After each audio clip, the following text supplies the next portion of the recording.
ഈ comfort zone എന്ന് നമ്മൾ ബ്രേക്ക് ചെയ്യുന്നോ അത് നമുക്ക് വൈഡ് ആയിട്ടുള്ള ഒരു ഏരിയ കാണാൻ പറ്റും. പക്ഷെ ആ ബ്രേക്ക് ചെയ്യുന്ന ആ ഒരു ടൈമിൽ നമുക്ക് ഭയങ്കര സ്ട്രഗിൾ ആയിരിക്കും. അതിന് പുറത്ത് ചടൽ ഒരുപാട് കുറ്റപ്പെടുത്തലുകൾ ഉണ്ടാകും, ഒരുപാട് ഒറ്റപ്പെടുത്തലുകൾ ഉണ്ടാകും, വേദനിപ്പിക്കുന്ന തരത്തിൽ പലതരത്തിലും നമ്മൾ മനസ്സിൽ പോലും കരുതാത്ത അത്രയും ഇതില് നമുക്ക് നമ്മളെ കൊണ്ട് പറഞ്ഞുകൊണ്ടേയിരിക്കും. പക്ഷെ അതെല്ലാം കേട്ട് അതിന് മറുപടി കൊടുക്കാൻ അല്ലെങ്കിൽ നമ്മളെ ലൈഫിനെ നമ്മൾ അവിടെ അങ്ങ് കളയാമെന്ന് തീരുമാനിച്ചിട്ടാണ് നമുക്ക് തിരിച്ച കംഫർട്ട് സോണിലേക്ക് തന്നെ പോവാം.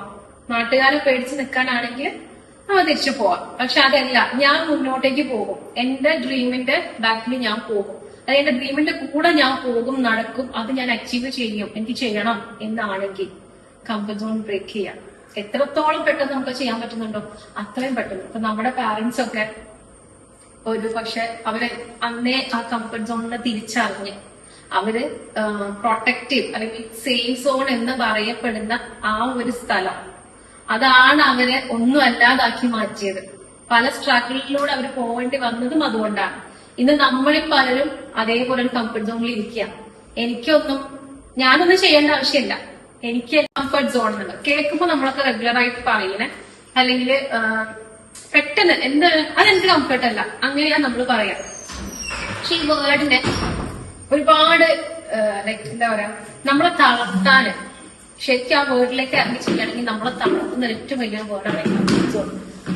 കംഫർട്ട് സോൺ കാര്യമല്ല, നമ്മൾ മക്കളോടാണെങ്കിലും നമ്മളെ ഇളയ ആൾക്കാരോടൊക്കെ നമ്മൾ പറയുന്ന ഒരു കാര്യം. ഞാൻ കുറെ കേട്ടിട്ടുണ്ട്, അറിയാത്ത ആൾക്കാരുടെ ഇടയിൽ എന്തിനാ പോയി നിൽക്കണേ, അറിയാത്ത ആൾക്കാരോട് എന്തിനാ സംസാരിക്കാൻ നിൽക്കണേ, അങ്ങനെ പറയാറുണ്ട്. പക്ഷെ ഒരിക്കലും അത് പറയരുത്. കാരണം നമ്മൾ ആ പറയുന്നതിലൂടെ നമ്മൾ എന്താ ചെയ്യുന്നത്, നമ്മൾ നമ്മളിലേക്ക് ഒതുങ്ങുക ചെയ്യുന്നത്.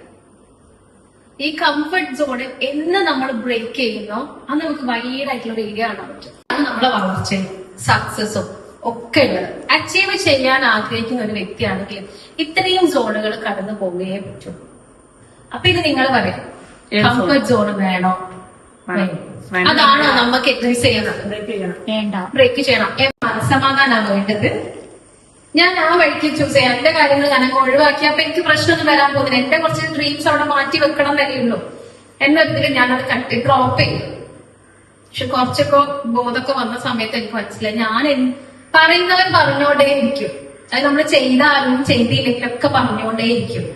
അതൊരു കഥയുണ്ട്, ലൈക്ക് ഒരു കഴുതന്നെ ഇങ്ങനെ കഴുതയാണോ കുതിരാണോ എനിക്ക് ഓർമ്മല്ല, എനിവേ അങ്ങനെ എന്തോ ഒരു സംഭവത്തിനായിട്ട് പോവാം. അപ്പൊ ഭാര്യയുണ്ട് ഭർത്താവുണ്ട്. ഓളതാ ഇരുന്ന് അങ്ങനെ സൂക്ഷിച്ചു പോകുന്നതാണ്. അപ്പൊ പറയുന്നവർ എങ്ങനെയാണെങ്കിലും പറഞ്ഞുകൊണ്ടേയിരിക്കും. അത് കേൾക്കാൻ വേണ്ടി നമ്മൾ നിന്നിട്ടുണ്ടെങ്കിൽ അവിടെ ഇരിക്കലേ ഉണ്ടാവുള്ളൂ നമ്മള്. അതിന്റെ വലിയ എക്സാമ്പിൾ ആയിരുന്നു ഞാൻ. പക്ഷെ അത് തിരുത്തി ഞാൻ വീണ്ടും റീസ്റ്റാർട്ട് ചെയ്തു. ഇപ്പൊ ഞാൻ വിചാരിക്കാൻ നെഗറ്റീവ് ആക്കി എടുക്കാതെ ഞാൻ വിചാരിക്കുന്നത് അന്ന് നിർത്തിയത് അതിനേക്കാൾ നല്ലത് കിട്ടാൻ വേണ്ടിയിട്ടായിരുന്നു എന്ന് ഞാനിപ്പോ വിശ്വസിക്കുന്നുണ്ട്. അങ്ങനെ തന്നെയാണ് ഏറെക്കുറെ.